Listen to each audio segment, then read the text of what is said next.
আশুরার দিনকে কেন্দ্র করে বহুত বেদাত রয়েছে আমাদের সমাজে, বিশেষ করে শিয়ারা প্রচুর পরিমাণ বেদাত শুরু করে, মানে এখানে তারা চালু করেছে।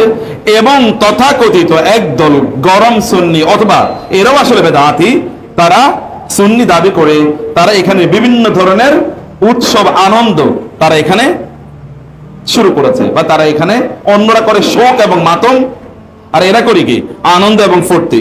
দুইটি দল এখানে তৈরি হয়েছে, একদম নাসিবি আর রাফেজি। রাফেজি শিয়ারা, নাসিবি হচ্ছে এরা। সুন্নি নাম দিয়ে তারা এই কাজটি করেছে বা করছে। এবং এই কারণে দেখবেন আশুরার দিন তারা পিঠা বানায়, অথবা তারা কি মিষ্টি বিতরণ করে, তারা খায়, এবং তারা চোখে সুরমা লাগায়, সুন্দর জামা কাপড় পরে তারা বিভিন্ন জায়গায় ঘুরে ঘুরে বেড়ায়, আর ওরা করে হায় হোসেন করে মাতম করে। দুটাই ইসলাম থেকে 100 ভাগ দূরে অবস্থান করছে। 100 ভাগ, 1 ভাগও ইসলামের মধ্যে নাই। 100 ভাগই তারা দূরে অবস্থান করছে, এবং দুইটাই কি এখানে বেদাতি কাজ তারা শুরু করেছে। অথবা এই দুটোর একটাও করা যাবে না। হুসাইন রাদিয়াল্লাহু তাআলা হচ্ছে শত শত হাজার হাজার লক্ষ লক্ষ গুণ বেশি মর্যাদা কার? আলী রাদিয়াল্লাহু তাআলা আনহু। আলী রাদিয়াল্লাহু তাআলা আনহুকে লোকেরা হত্যা করে নাই? করেছে কিনা? আলী রাদিয়াল্লাহু তাআলা আনহুকে হত্যা করেছে বা তাকে শহীদ করেছে। তার চেয়ে আরো বহু বহু বেশি মর্যাদাবান কে হচ্ছে ওসমান ইবনে আফফান রাদিয়াল্লাহু তাআলা আনহু। তাকে কি হত্যা করা হয় নাই? নৃশংসভাবে হত্যা করা হয়েছে। তার চেয়ে আরো অনেক অনেক বেশি মর্যাদাবান কে? ওমর ইবনুল খাত্তাব রাদিয়াল্লাহু তাআলা আনহু। তাকে কি হত্যা করা হয় নাই? করা হয়েছে। এরা সবাই শহীদ হয়েছেন, এরা তাদের জন্য মর্যাদা। কিন্তু তাদের নিয়ে কোনো নামও নাই, কোনো কথাও নাই।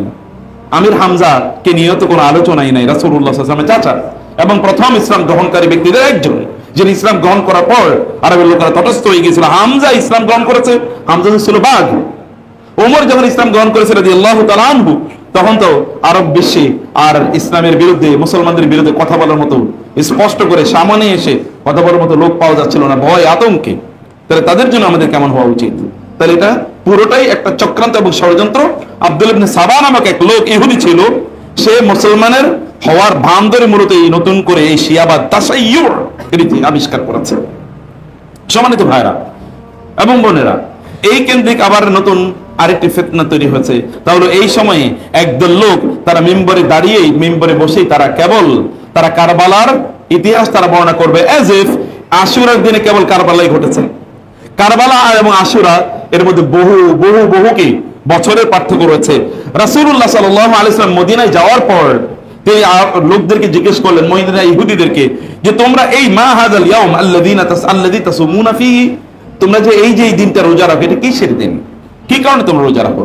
বলা হচ্ছে হাযা ইয়াউমুন, এটা এমন একটা দিন, আনজাল্লাহু ফীহি মূসা ওয়া আগরাকাল্লাহু ফীহি ফিরআউন।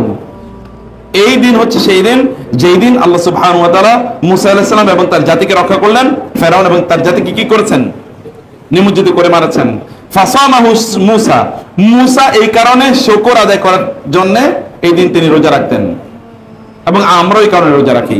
রাসূলুল্লাহ সাল্লাল্লাহু আলাইহি ওয়াসাল্লাম বললেন, নাহনু আহাক্কু বি মূসা মিনকুম, আমরা তো তোমাদের চেয়ে মূসার অনেক অনেক বেশি কি নিকটবর্তী, এবং মূসার তার যে শুকর আদায় করার যে কাজটি, এই ক্ষেত্রে তোমাদের চেয়ে আমরা আরো বেশি শুকর আদায় করা উচিত, কারণ মূসা আমার ভাই।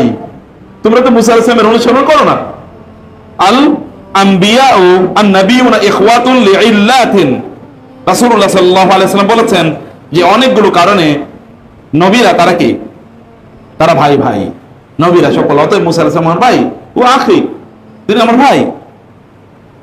রাসূলুল্লাহ সাল্লাল্লাহু আলাইহি ওয়াসাল্লাম বললেন আমরা এই কারণে রোজা রাখি। অথবা এখানে এবং আরেকটি বর্ণনা আছে, মুসনাদে আহমদের একটি বর্ণনা আছে যে এই দিন নূহ আলাইহিস সালাতু ওয়াস সালামের তার যে জাহাজটি, এটি জুদি পাহাড়ে গিয়ে ঠেকেছিল। ওয়াস্তাওয়াত আলাল জুদি, জুদি পাহাড়ে গিয়ে ঠেকেছিল। এই কারণে নূহ আলাইহিস সালাম রোজা রেখেছেন। যাই হোক, এই কারণে আমরা রোজা রাখি। অতএব এই ঘটনাটা ঘটেছে কারবালার আরো বহু বছর আগে, 50 বছর আগের ঘটনা। অতএব কারবালা তারপরে ঘটনা, একই দিনে ঘটেছে, খুবই নির্মম এবং দুর্ভাগ্যজনকভাবে ঘটেছে, কিন্তু ওইটার সাথে কোনো সম্পর্ক নাই। কিন্তু এটাকে এখন একদল লোক কেবল এর সাথে সম্পৃক্ত করে ফেলেছে। এটা ছাড়া যেন কারবালা ছাড়া যেন আসলে কি আশুরার কোনো আলোচনাই নাই। কোথায় কারবালার, কোথায় আশুরা? হুসাইন রাদিয়াল্লাহু তাআলা আনহুকে আমরা এত বেশি ভালোবাসি, এটা কেবল আল্লাহর রাসূলের ভালোবাসার কারণে। যেমনি ভাবে রাসূলুল্লাহ সাল্লাল্লাহু আলাইহি ওয়াসাল্লাম হাজরে আসওয়াদকে লক্ষ্য করে, ওমর রাদিয়াল্লাহু তাআলা হাজরে আসওয়াদকে লক্ষ্য করে বলেছিলেন যে তুমি পাথর ছাড়ার কিছুই না। অতএব আমি তোমাকে চুম্বন করছি, এটা এই কারণে কারণ আমি দেখেছি রাসূল সাল্লাল্লাহু আলাইহি ওয়াসাল্লাম তোমাকে চুম্বন করছেন, আদারওয়াইজ তুমি তো ইন্নাকা হাজারুন, তুমি তো পাথর ছাড়া কিছুই না। রাসূলুল্লাহ সাল্লাল্লাহু আলাইহি ওয়াসাল্লাম হুসাইনকে ভালোবাসতেন, তিনি বলেছেন হুসাইন মিন্নি ওয়া আনা মিনহু, হুসাইন আমার অংশ, আমি হুসাইনের অংশ।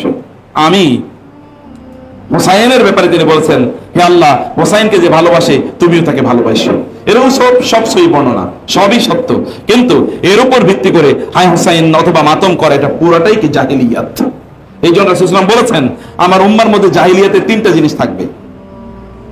উম্মার মধ্যে জাহিলিয়াতের কয়টা জিনিস থাকবে? 3টা জিনিস। এর মধ্যে একটা হচ্ছে কি আর নিয়াহা, অর্থাৎ মৃতদের জন্য শোক বরণ করা। যেমন এখন আপনারা শোক অথবা কি মৃত্যু বার্ষিকী অথবা 40 7 দিন মারা যাওয়ার পর 7ম দিন অথবা 40 দিন অথবা প্রতি বছর মৃত ব্যক্তিদেরকে কেন্দ্র করে বিভিন্ন ধরনের শোকের আয়োজন করা হয়, এটা কিন্তু জাহিলিয়াত। রাসূলুল্লাহ সাল্লাল্লাহু আলাইহি ওয়াসাল্লাম বলেছেন আমার উম্মার মধ্যে 3টি জাহিলিয়াত থাকবে, তোর মধ্যে এটা একটা জাহিলিয়াত। তো প্রিয় ভাইরা, কিন্তু এর উপর ভিত্তি করে আবার আরেক দল লোক তারা ইয়াজিদকে তারা গালিগালাজ করতেই থাকে। অথচ ইবনে তাইমিয়া রাহিমাহুল্লাহ তিনি বলেছেন যে তাকে গালিগালাজও করা যাবে না, তার কোনো প্রশংসাও করা যাবে না, তার কোনো আলোচনাই প্রয়োজন নেই। কারণ তার বিষয়টা কার কাছে নিবেদিত? আল্লাহ সুবহানাহু ওয়া তাআলার কাছে। আল্লাহ ফয়সালা করবেন, আল্লাহ কি করবে সেটা আল্লাহ জানেন।